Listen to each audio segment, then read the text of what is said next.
And we're live. Hey everybody, it's 6 o'clock. It's Thursday. That means it's time for Diaspora TV. If you're part of the It's Deeper Than Travel family, share it, like it, get people on here. You see, we got a guest here today. You may know Ron here from Tribe Worldwide. So you just switched it up on me. I got to get it right. Tribe Worldwide Clothing. Make sure you share it. Come on in. We're going to be talking about his trip to Ghana. If you know, we went to Ghana in August of this year. So we wanted to kind of get some input from Ron on how his experience was, what he got from it. You know, the last episode we were talking about apprehension to affinity. So what are some of the things that hold us back from going to these countries and how we can move to being so in love with them that we bring them home and make them part of ourselves and a part of our culture and a part of our norms. So we're going to jump right in. If you're not familiar, my name is Inez Nelson. I'm the founder of It's Deeper Than Travel. It's Deeper Than Travel is a travel company that is combining travel, service, and learning specifically to gain Pan-African collaboration and cultural affinity. So what that means is we take Black and brown people to Black and brown countries to do service work, and travel, and transform, and just get to know ourselves and our history so that we can just basically understand the story ourselves. We want our own version of the story. We get a lot of story from the media. We get a lot of story from books that only tell a little bit of what we should know about our history and the histories of the diaspora. So we do that through It's Deeper Than Travel.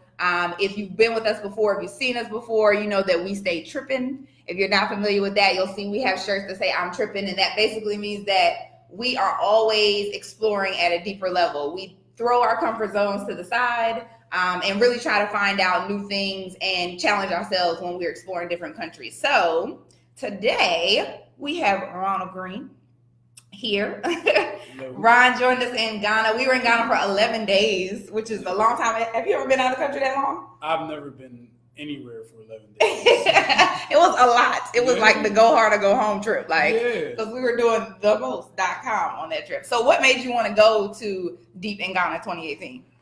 I really, ever since, growing up, I had the cultural influence in my household. My parents, specifically my father, has always been about, pro-Blackness and being in touch with our roots and knowing where we come from and all this stuff. This is a concept that is so prevalent in my childhood, and it was reflected throughout my house. We had we had African masks from different countries and different tribes on the wall. We have all types of figurines and things on the mantelpiece. Artwork and things from different places. So I was already of the mind to be connected. But it was really once I became an adult and I began to learn and explore our culture for myself. I began to learn more about myself, and it just made sense. Once I really gained an understanding about our history in this country and beyond, I'm like, I need to connect with this in an organic way. I need to feel this. I need to taste this. I need to be there. So that was it, and that was that within the course of the last 5 years, really, where it's it was ignited within me. I gotta go. It's it's calling you. Yes. There's a certain calling. It's dang, I really need to get over there. And it's so much of I would say different African cultures are starting to show up more heavily here too now. For music, I know Wizkid and Davido signed to Sony Records. So it's coming this way. It's all right. So we just need to start stepping our toes over there a little bit. So Ghana is a really dope place to start. I think that's why we do those trips. The first trip we usually do to Ghana because it's kind of the hub of where the majority of African Americans were taken from on the western coast of Africa. So a lot of the people there are very welcoming. You see Aquaba a lot there. They are very receptive to us coming. So for you, while you were there, there's a lot of things that you experienced in Ghana. I remember seeing a Facebook post of yours talking about you wanted to try some new foods, but you weren't expecting snail. So what was the most memorable thing that you did or saw while you were there? One of the most memorable things that we did for me was the naming ceremony that we did. It was such a powerful experience because it really determined a lot of my other experiences throughout the trip. You know, with us doing it so early on, the first couple of days we're there, you know, we're getting our, you know, Ashanti names, and you know, I got my name on my wrist quite right cool. now, quite cool. You know, it means I was born on a Wednesday, but yeah, you know, when I was given that name, you know, and to have the Ashanti chief and his queen there at the ceremony, to have the, you know, the drums and everything that welcomed us into the space, you know, they're very hospitable, very just down to earth people.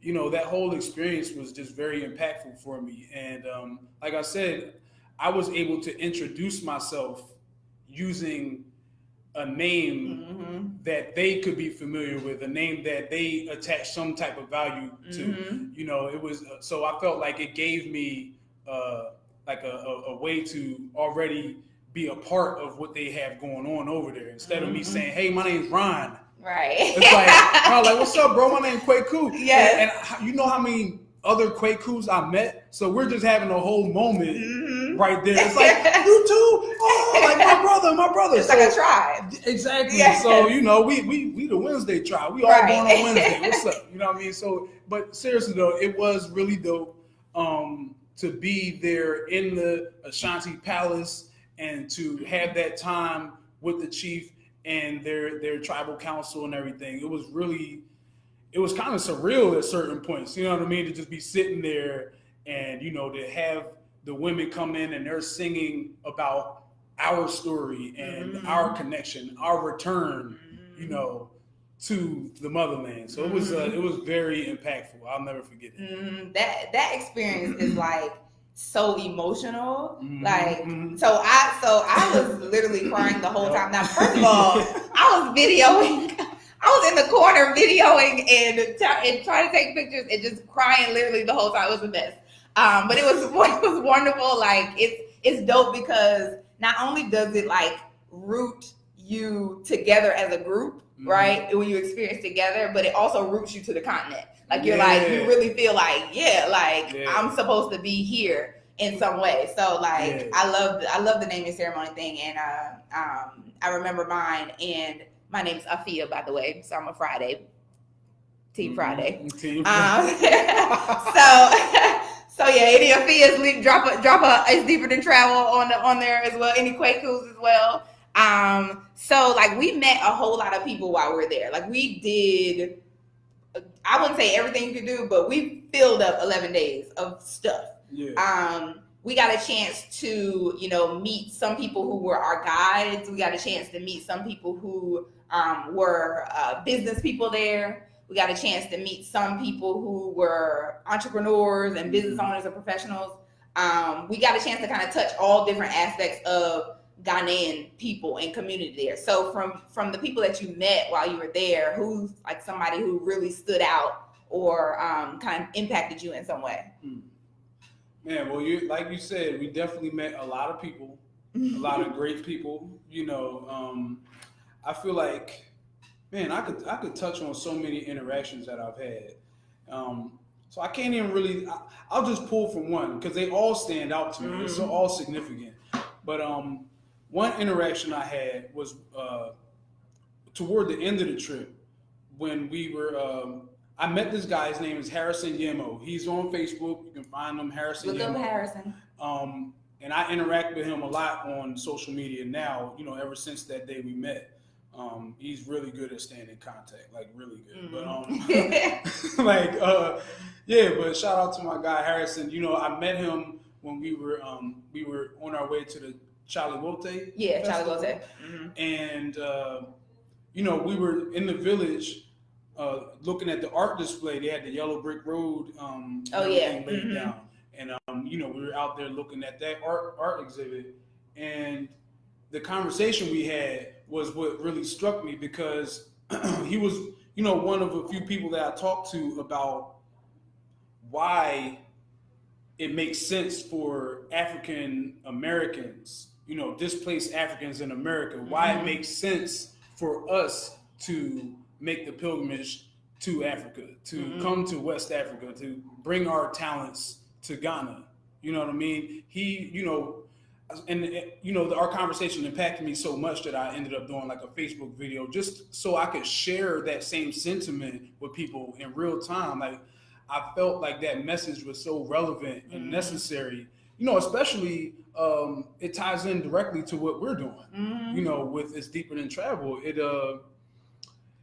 It was just so encouraging to hear, a young person who's already doing things. He's been working to create connections with African Americans and other people abroad, and he's all about bringing whatever you have going on over here over there. So he wants to promote my company for me, help me market and establish myself in his area. That was impactful to me. Right. And not just because it's a personal thing, like a personal benefit to it, but what it means for all of us. Because there are opportunities there, and there are people there that are ready to welcome us into those opportunities. It's a lot of the things that we've been told about the climate over there, as it goes to socially, it's just not true. They're waiting for us a lot. Some people were saying, what's been taking y'all so long? You know what I mean? Like, we're waiting for y'all to come over here and reclaim this space. You know what I mean? Like, there's land available, there's opportunities for us to build. And a lot of those things are what we touched on in the conversation that I had with my friend Harrison. And, he calls me brother. I look at him like a brother. It's all love. You know what I mean? So that was an impactful interaction. That's what's up. That is like, I mean, for me, that's like literally exactly what we want to create. That Pan-African collaboration internationally. Because there's, like you said, there's so many opportunities for us to take advantage of. There's so much synergy potential there, like with regard to the arts, the music, the culture, just everything. And there are versions of us there basically doing similar things, and when we come together, it just makes it that much bigger. So why not? You know what I'm saying? Like, why not? It's like, it warms my heart because I know somebody else who went on the trip, they actually had a meeting. I remember I was at her house after the trip, and she was like, oh, I got a phone call at 4, and I was like, for what? She was like, oh, one of the people we met at the Nobu, we got a business meeting to talk about, strategy. I was like, what? Like, it was just dope. Like, I was just like, yes, this is exactly what we want. This is exactly what we want. So, all right. So we are going to wrap it up here, but I want to know, one of the biggest things that we want to do for our trips for It's Deeper Than Travel is provide some sort of transformation for people. Like, we want them to see a different side of themselves, reveal a deeper ancestral understanding, or even change your perspective about something. We talked about apprehension to affinity last week, and that's really the basis of, what you thought it was, it wasn't, or what you thought it was going to be, it's not, or it's that and more. So from your perspective, like, what did you learn about yourself? Or how in some way has the trip impacted you? Because you were heavy, unlike some people, you were heavy into Africanism, right? Pan-Africanism, all of that stuff before we went. But I know that there's got to be some sort of different lens now based on actually being on the continent and experiencing some of that firsthand. Yeah. Well, I definitely, what it's done for me, one thing namely is that it's given me a new level of respect for the people there.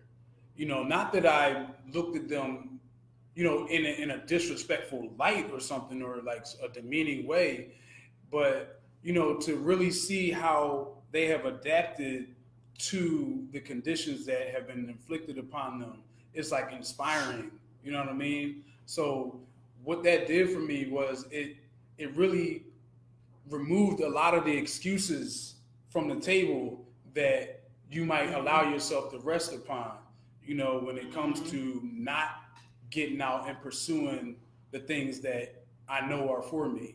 You know what I mean? It's like these people are working with little to nothing in a lot of cases, but they making it work. And I mean, now granted, I haven't lived with these people, but during our time of interaction, I'm not hearing or feeling like this complaining spirit about it. It's like they're living, they working, they making do. And a lot of people are like, a lot of people are just, they're happier than you might think. You know what I mean? Like they're appreciating life and the opportunity that they have. I'm not gonna say that's everybody's story.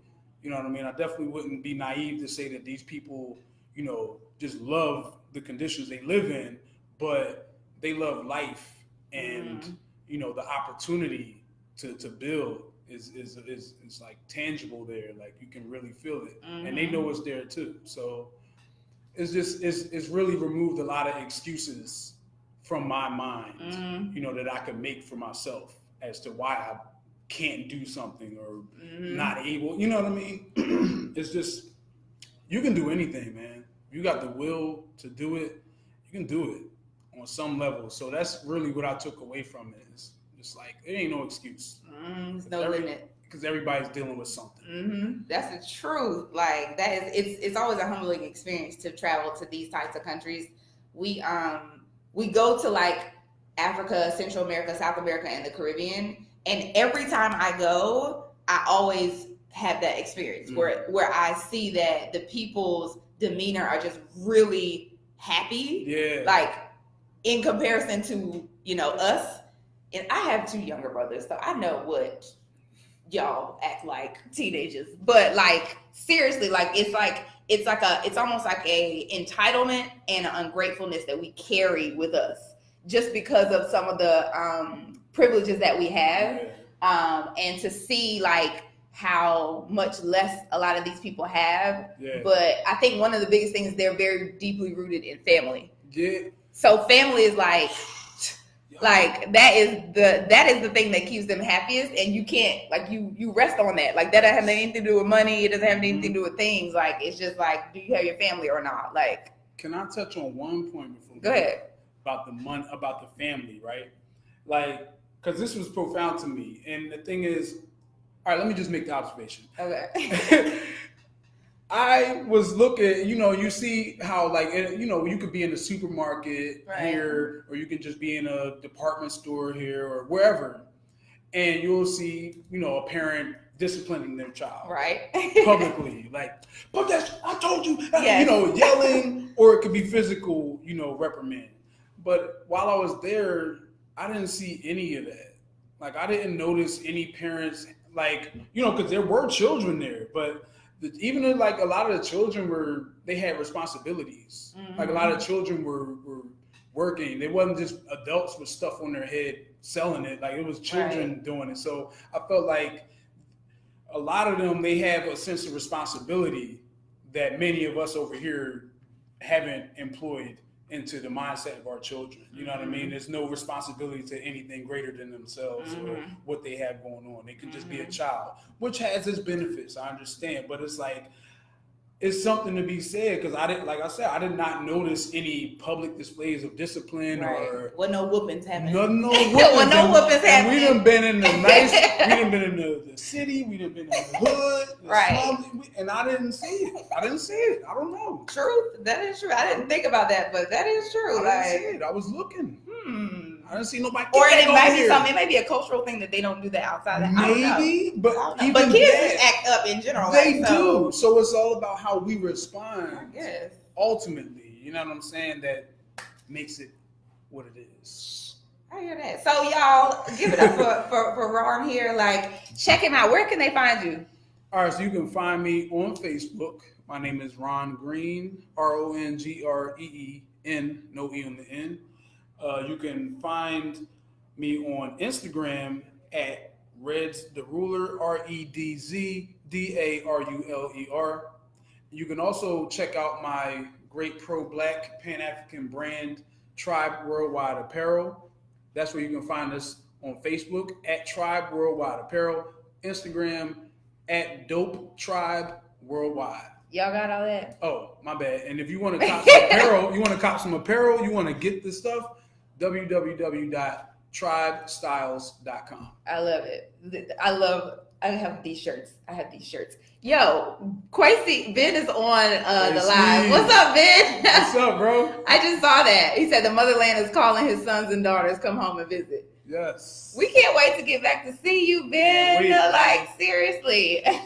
So that's it today for Diaspora TV episode 3. Make sure you follow us at It's Deeper Than Travel everywhere, on Instagram, on Facebook. www.itsdeeperthantravel.com will be launching soon. You can go there now to sign up for our newsletter, and you get like first dibs on all kind of good stuff. We got some travel tips. We have some recaps of what we did in Ghana. We have an event coming up that you definitely want to be in the place for, and then we'll be dropping trips there soon as well. So make sure you join us there. We look forward to seeing you next week. We're out.